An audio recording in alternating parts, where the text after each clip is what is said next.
जी गुरुजी, शुक्राना गुरुजी। हर हर महादेव।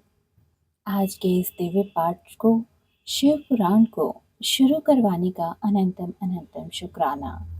संगत जी, पाठ की ये जो अध्याय चल रहे हैं, ये सृष्टि के सृजनकर्ता महाशिव महाराज की अनेक दिव्य लीलाओं का वर्णन कर रहे हैं, जिन्हें आप बहुत ही ध्यान से सुना कीजिए, क्योंकि ये पाठ आपको इस सृष्टि के रचयिता महाशिव की कई लीलाओं के बारे में बहुत सा ज्ञान देगा।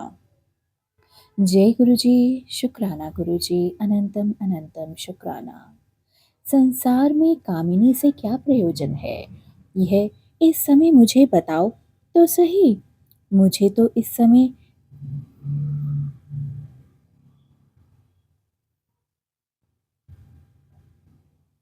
मुझे तो सदा केवल योग में लगे रहने पर ही आनंद आता है। ज्ञानहीन पुरुष ही योग को छोड़कर भोग को अधिक महत्व देता है। संसार में विवाह करना पराये बंधन में बंधना है। इसे बहुत बड़ा बंधन समझना चाहिए। इसलिए मैं सत्य सत्य कहता हूँ, विवाह के लिए मेरे मन में थोड़ी सी भी अभिरुचि नहीं है। आत्मा ही अपना उत्तम अर्थ या स्वार्थ है। उसका भली भांति चिंतन करने के कारण मेरी लौकिक स्वार्थ में प्रवृत्ति नहीं होती। तथापि जगत में हित के लिए तुमने जो कुछ कहा है उसे करूंगा। तुम्हारे वचन को गरिष्ठ मानकर अथवा अपनी कही हुई बात को पूर्ण करने के लिए मैं अवश्य विवाह करूंगा, क्योंकि मैं सदा भक्तों के वश में रहता हूँ।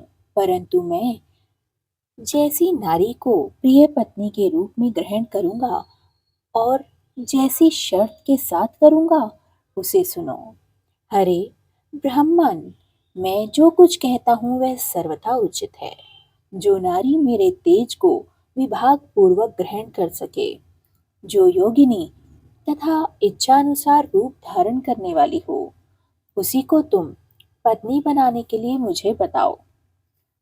जब मैं योग में तत्पर रहूं, तब उसे भी योगिनी बनकर रहना होगा, और जब मैं कामासक्त हो जाऊं, तब उसे भी कामिनी के रूप में ही मेरे पास रहना होगा।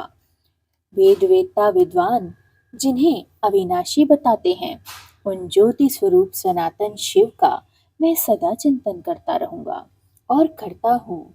ब्राह्मण, तुम सदा शिव के चिंतन में जब मैं ना लगा हूं, तब उस भामिनी के साथ मैं समागम कर सकता हूँ, जो मेरे शिव चिंतन में विघ्न डालने वाली होगी। वह जीवित नहीं रह सकती, उसे अपने जीवन से हाथ धोना पड़ेगा। तुम विष्णु और मैं तीनों ही ब्रह्म स्वरूप शिव के अंशभूत हैं।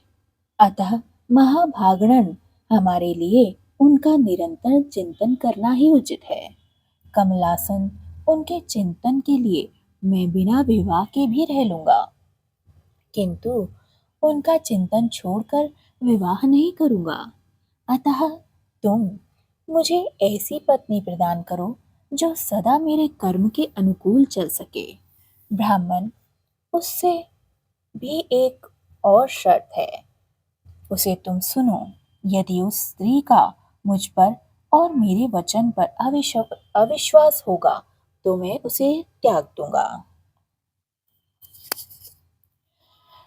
उनकी यह बात सुनकर मैंने और श्री हरि ने मंद मुस्कान के साथ ही साथ मन ही मन में प्रसन्नता का अनुभव किया। फिर मैं विनम्र होकर बोला, हे नाथ महेश्वर प्रभु, आपने जैसी नारी की खोज आरंभ की है, वैसी ही स्त्री के विषय में मैं आपको प्रसन्नता पूर्वक कह रहा हूँ। साक्षात सदाशिव की धर्म पत्नी जो उमा है, वे ही जगत का कार्य सिद्ध करने के लिए भिन्न भिन्न रूप में प्रकट हुई हैं। प्रभु सरस्वती और लक्ष्मी, ये दो रूप धारण करने करके वे पहले ही यहाँ आ चुकी हैं। इनमें लक्ष्मी तो श्री विष्णु की प्राण वल्लभा हो गई और सरस्वती मेरी। हमारे लिए तो वे तीसरा रूप धारण करके प्रकट हुई हैं। प्रभु, लोकहित का कार्य करने की इच्छा रखने वाली देवी शिवा दक्ष पुत्री के रूप में अवतीर्ण हुई हैं। उनका नाम सती है। सती ही एक ऐसी भार्या है और भार्या हो सकती हैं जो सदा आपके लिए हितकारिणी हो।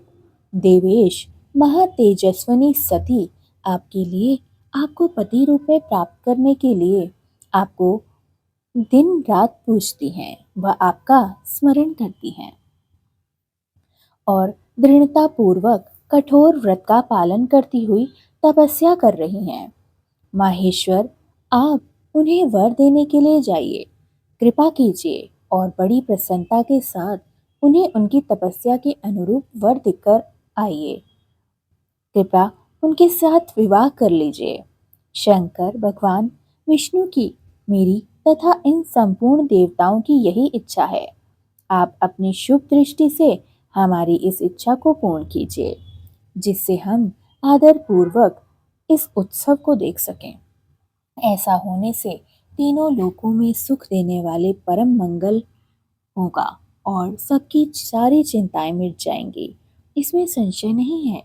तदंतर मेरी बात समाप्त होने पर लीला विग्रह धारण करने वाले भक्त वत्सल महेश्वर से मधुसूदन अच्युतन ने इस प्रकार समर्थन किया। तब भक्त वत्सल भगवान शिव से हंसकर कहा, बहुत अच्छा, ऐसा ही होगा। उनके ऐसा कहने पर हम दोनों उनसे आज्ञा ले अपनी पत्नी तथा देवताओं और मुनियों के साथ अत्यंत प्रसन्न हो अपने अभीष्ट स्थान को चले आए। हर हर महादेव। जय गुरु जी, शुक्राना गुरु जी। इस पाठ को सुनने वाले और करने वाले हर एक जन का कल्याण हो, समस्त सृष्टि का कल्याण हो, समस्त जीवों का कल्याण हो, पृथ्वी पर कभी कोई संकट न आए। सर्वथा भला गुरुजी, सर्वथा भला। मेरी भूल चूक माफ करना गुरुजी। संगत जी, इस चैनल को सब्सक्राइब करें, लाइक करें और शेयर करना ना भूलें। जय गुरुजी, शुक्राना गुरुजी, अनंतम अनंतम शुक्राना।